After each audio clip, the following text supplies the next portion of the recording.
Hey Graham, how you doing? Good to see you. Hey Bart, good to see you too. I'm doing well. How are you doing? Yeah, great, great. I can't complain. Busy, Great. busy, as Excellent. always. That's right. Um, Crazy stuff, obviously, in preparation for the big moment, the big weeks, obviously to come. The launch of our investment platform with the first properties, with the EstateX Invest Group, we've set a first step with that, which was very exciting. It's just I saw some confusion around it, but it doesn't replace anything. It's not a new pillar or something like that. But what it does is it keeps the people that are very interested in investing in properties separate from the Web3 conversation, so it doesn't get lost in translations. But at the same time, it also gives them the possibility to get guidance from Steve Craigs, education from Steve Craigs, explainers, connect with him personally, get the latest and the first opportunities there. And also, it's for us a way to keep our investors close, to get obviously the most out of them, and to make sure that we can serve the needs of our customers as well. So that's why we set up the group. So it doesn't replace anything; it only enhances basically the element of the property sales. Now, speaking about the property sales, Graham, obviously you've been working very hard on the tech side of things, and I know that a lot of people have been waiting for another AMA with you to discuss some of the tech updates that have been made and that are coming up. Sure. So, I think all the people are wondering what is currently the status of the platform, because obviously we've been switching out some legal partners and putting them back in, and the final touches on the back end around that. And we're almost at the stage that we can go live. So, Graham, please go ahead with that. Right. Well, absolutely. Well, it's not just me that's been working hard on it. It's the entire EstateX tech team that's been working hard on it. Um, there are a lot of people behind the scenes that aren't seen on these AMAs, right? I know I'm kind of an infrequent guest on these AMAs because I'm working with the development team, but there are a lot of people behind the scenes besides just me that are helping us put all this together. So, what you will be seeing here come to fruition in the very near future is kind of a total redo of a lot of the onboarding compliance mechanisms for people on the core EstateX web app, right? So when you go to app.estatex.eu, that is our core web application. And we have really not only added things, but refined the entire onboarding process and AML compliance process for investors, right? So what this allows us to do is what Bart hinted at earlier. It allows us to basically market to specific investor groups.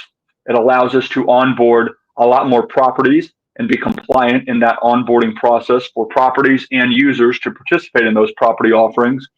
And this will really allow us in the coming months to have a whole plethora of properties being put on our platform, which will end up driving user adoption to the platform. Bart also mentioned that marketing is going to be picking up. That'll drive users to the platform. And this all ties into the ESX mainnet launch. And what we will be doing here in the future is we will be taking all these smart contracts and all their functionality and deploying them on ESX mainnet, which will be driving transactions on mainnet in the future, right? So this is kind of a multi-step process to get where we're going. We have to make sure that we're crossing our T's and dotting our I's and doing everything by the book um, to get to where we want to go. And sometimes that takes a little bit of time, unfortunately. But honestly, the worst of it's behind us. We're clear sailing into the future. Bart can tell you this too. Um, but anyway, we are progressing to a point where very, very soon you will see some really exciting changes happen on the core web application. Amazing. I've just had a look at the web app and some of the changes that have been made. And I think Mm-hmm. everyone can log into app.estatex.eu, where you can also see the ESX token integrated. That's pretty cool. Mm-hmm. And obviously the whole wallet, the dividend side of things. And I know that regarding the compliance in the backend, a lot has been done and a lot has been made, obviously, which everyone will experience when you go through the process itself. Mm-hmm. So yeah, a lot of big things have been made to the platform, which seem like small things on the surface, but are absolutely essential in basically the legal backend side of things. So So I will say this, Bart, not to interrupt you, but I will say this. There are a ton of changes that are going to be pushed to production here that aren't on production right now. So if our user base and everyone who's following us, if they just go and they go to app.estatex.eu right now, they will see a very small subset of all the changes that have been done. These are things that we have not even pushed to UAT yet, our UAT environment. But very shortly, these will be being pushed to production, and then we will make an announcement, and everyone can go and everyone can see all the hard work that the entire team has done and all the effort that you, Bart, have put in and I have put in, and the entire team, Steve Craig's included. yeah, absolutely. Cool. Great stuff. Also coming up, obviously, next month is the ESX blockchain. Now, I know that you've been working very, very hard also on the testnet and the team, where some debugs have been made, obviously, after significant testing of the ESX blockchain. So would you like to give the people a status on everything that has been done around the ESX testnet, what has been resolved? Sure. And what the status of the testnet is? Sure, absolutely. So, the ESX testnet, we launched it earlier this year in the summer. And since then, we've made one upgrade to it, but we have been basically waiting to make another major update to the ESX testnet after we get some additional features added and some security issues sorted out. So, we have made some security modifications to the ESX testnet to improve the security of the chain. We have modified some validator logic regarding how validators earn fees, regarding slashing procedures, non-economic slashing procedures. So the ESX testnet right now, it's a POA, consensus algorithm. It's that way for a reason, because we want a stable validator, a stable set of core validators to basically be responsible for producing those blocks. When the ESX mainnet launches, it is not going to be POA. It is going to be, in true decentralized fashion, a POS scheme, right? So everyone will be able to participate. But for testing, because it is a test net, we decided to basically go with a core set of validators, POA validators. So we made some modifications to non-economic slashing conditions for those validators.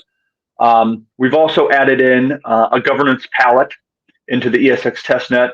So proposals can be put forth, proposals can be voted on. This can be used for runtime updates. This will be something that we will be including in ESX mainnet. So there will be a governance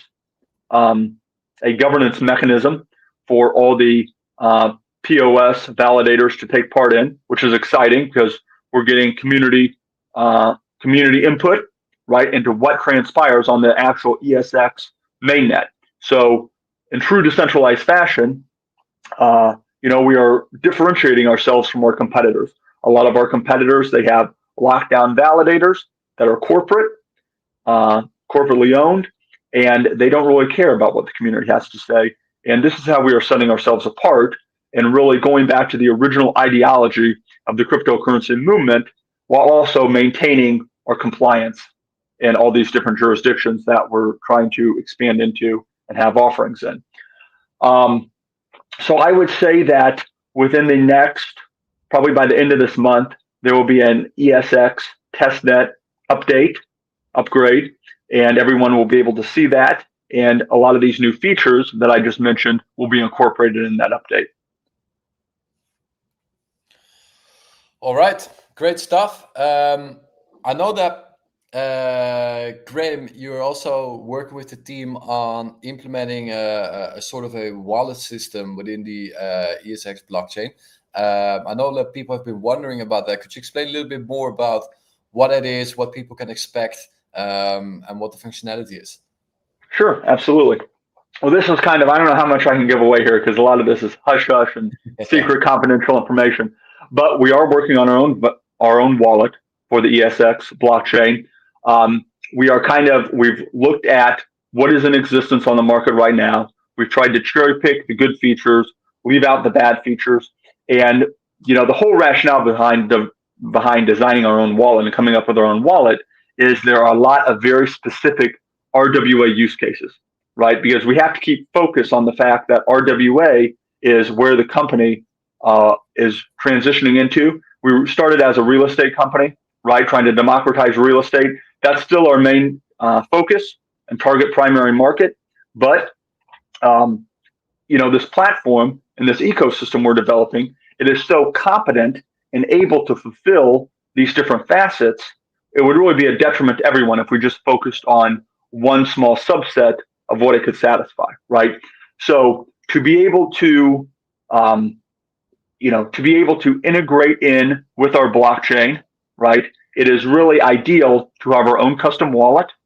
And as we come up with different token standards to satisfy these different needs of different RWA assets, this wallet is basically going to accommodate those different token standards. And we're really we've had this conversation internally, Bart, quite often. I know you'll remember these conversations, but there is a big learning curve for Web3. Probably a lot of the people watching this right now, we're all Web3 enthusiasts, and we have all dealt in the Web3 world for a long time, and we have a lot of experience under our belts. That is not the case for 99% of the population. And a lot of that goes over our heads when we're thinking about this. So our core, we kind of reverted back to our core impetus of democratizing finance, right? Well, you can't democratize finance if you can only appeal to 1% of the population that are, crypto enthusiasts. You have to basically devise a system that is feasible and able to be used by everyone. So we have to lower the onboarding ramp, right? And the learning curve. We have to lower that learning curve. So this has also been a lot of the rationale behind our own wallet development, is to do that and facilitate that use. Makes sense. Makes absolutely sense. And I think it's essential that once we have launched this blockchain, that we keep obviously with improvements and the applications that are needed to basically serve any kind of customer, whether that be institutions or whether that be the normal secondary marketplace trader, with everything that the blockchain has to offer, obviously when building on it, but also functionality wise and making use of it. And I think this fits perfectly right into it, next to all the other things that are on the agenda, obviously, of developing it, such as the regulated tokenization, the token standards, and all of that, next to the whole commercial package, obviously, that will be rolling out. So very, very exciting that we're almost there and we can launch these things and get the whole ecosystem going. That's obviously what's the driver of this whole project. That's what's going to be the driver of all the trading volume and the TVL on the blockchain once properties are sold, but also regarding all the functionalities and tech that we have to be able to put the TVL onto the chain. And also what's the driver, obviously, for utility for ESX, right? The 20 to 35% of revenue. So I'm very, very glad that we're now almost, technically wise, ready to be able to launch this platform with the legal changes that had to be made in the backend. And then the same for ESX blockchain. I think those are two of the main drivers of the project. So it's very, very exciting that it's almost there. And I think from now until next year, it's going to be a very exciting time. It will be. But also a time where you will see next year a completely different phase of the company, which is very, very exciting as well. So yeah, great stuff and exciting times coming up. Graham, is there anything else that you would like to add to this, or anything that you would like to have mentioned? Yeah, I would. So, I think you hit on a very important point just a few minutes ago, Bart. When you were saying, we're trying to create an ecosystem that is not only for individuals like you and me, but it's also for institutions.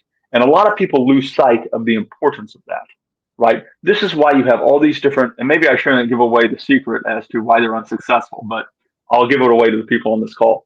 They only target one subset of users. To have a full, complete ecosystem, you have to have participation from all different sorts of individuals, institutional, retail, It has to accommodate and fulfill all of their needs simultaneously. One drives the other. You can't have institutional without retail. You can't have retail without institutional.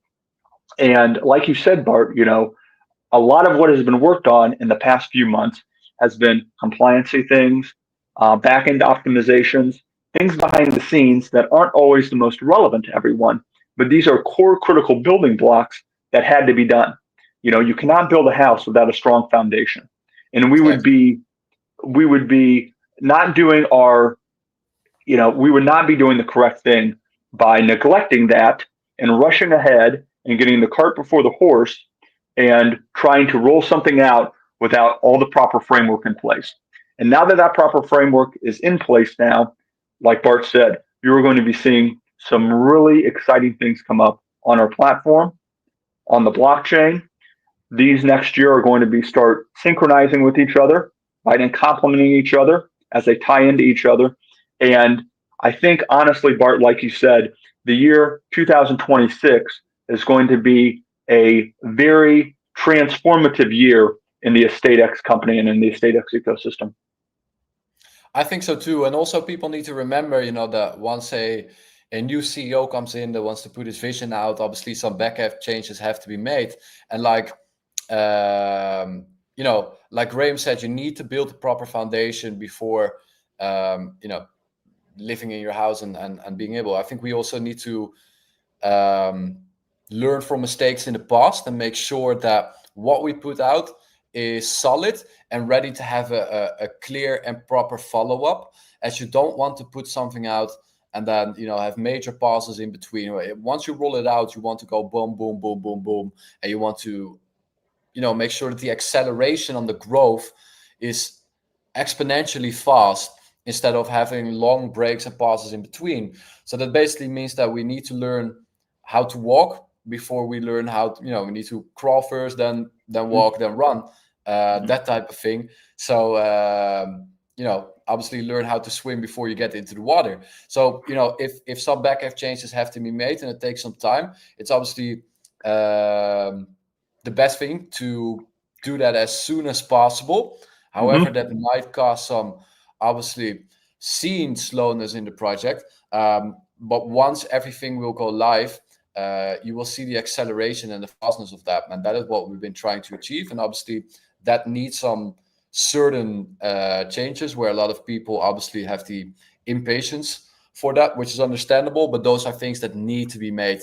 And especially if you want to lay out a project with such a vision, and also something that needs to attract investors and have the compliance and have the trust for people for that, then it needs to be 100% the proper foundation. Absolutely. I couldn't agree more, Bart. So with that, ladies and gentlemen, I think we can round off the tech side of things. Graham, I want to thank you very much for being here, for your attention. I have one more agenda point to go over, which is the announcement of yesterday, where some people asked some questions around the equity side of things, which I would like to explain a little bit more, as I saw some concerns. So Graham, any final words for closure? I guess my final words are: don't lose sight of the vision. We need to focus on the future, focus on what is important, and we need to be cognizant of the fact that we can't focus on isolated things. Institutional and retail are important. Web3 and Web2 are important.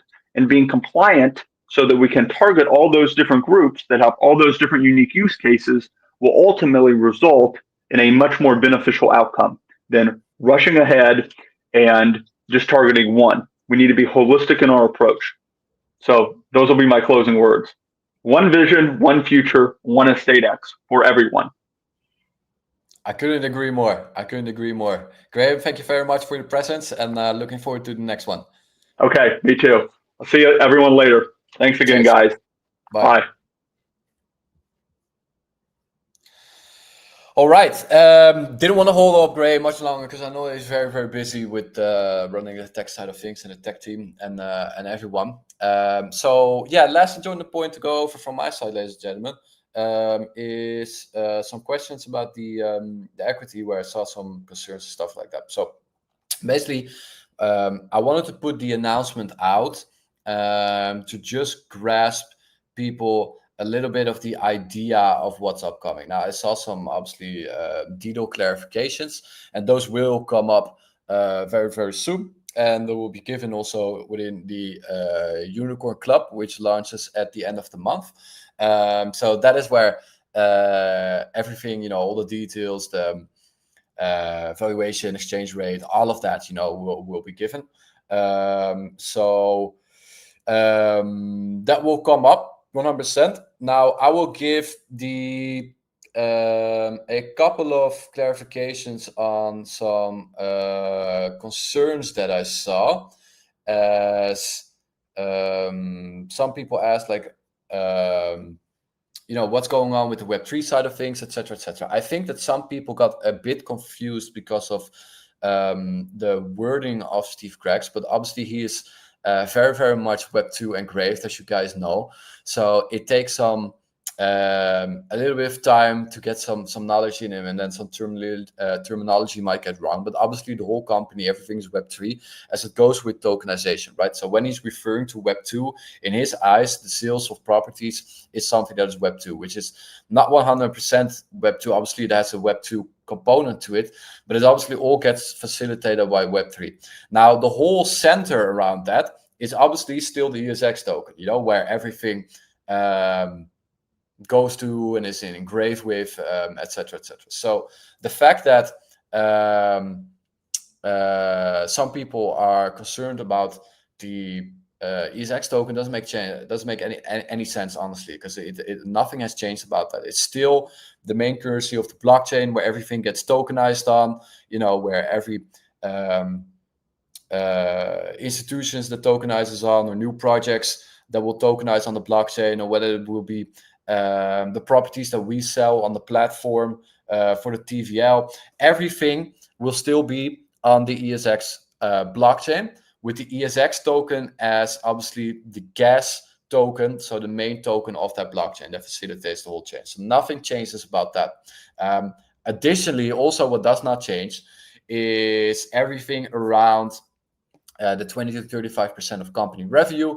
So all the revenue of all the future white label sales of the ESX, the EstateX property sales, the secondary marketplace, the instant loan system, and everything else that makes revenue within the company. Obviously, we have more than a dozen, maybe 2,000 potential revenue streams. So nothing changes about that. And that will all still lead into the token, where you're going to see, obviously, you're going to see a time where there's going to be movements once you start selling major properties, and some deals that we have on the table, where you're going to see, all of a sudden a 50K or 100K buyback, or whatever the amount may be. You're going to see those movements because of the revenue component that flows back into the token. You know what I mean? But we had to build the proper foundation first. And I'll repeat it one more time. When there's a new CEO coming in, they obviously have to lay out their vision. You're not going to hire someone and then say, no, you can't make any changes. That's not how it's going to be. Especially a man with such experience and such resume needs a little bit of his way to be able to lay out his vision. And if some changes need to be made for that, then you need to lay the proper foundations of that first. So that's everything that we worked on. And the ESX token is the major center around that. Now, how does equity play a part in this? It's more in the fact of, you have to imagine that we are thinking, how are we able to add some new components to the token, but also being able to take away sell pressure? Since I think the dawn of time, people have been interested. Okay, that's maybe a little bit of an over-exaggeration, but since the beginning, people have been interested in the equity of the company. Now, combining that with the ESX token component basically has a plus in the sense of that it shows our long-term vision and belief in the token, with the 20 to 35% of revenue that flows back. But also because, we something that we could have raised more money for, we now get in part with tokens, obviously, for the equity side of things. So thinking about that, it shows our belief in the token. We won't sell the token will be stored, or there will be some campaign, or maybe we do burns with it, because obviously it's completely counteractive. So it takes away sell pressure, it takes away tokens in circulation, and it also gives investors an opportunity to be able to exchange for a better rate some of their investment that they've already made, or that they made years ago, which is still in the plus. So, you know, there are lots of components of why it's a positive thing for EstateX, and obviously also within the scale up of the company, it's going to be a benefit for everyone. Especially thinking that, you know, 70% of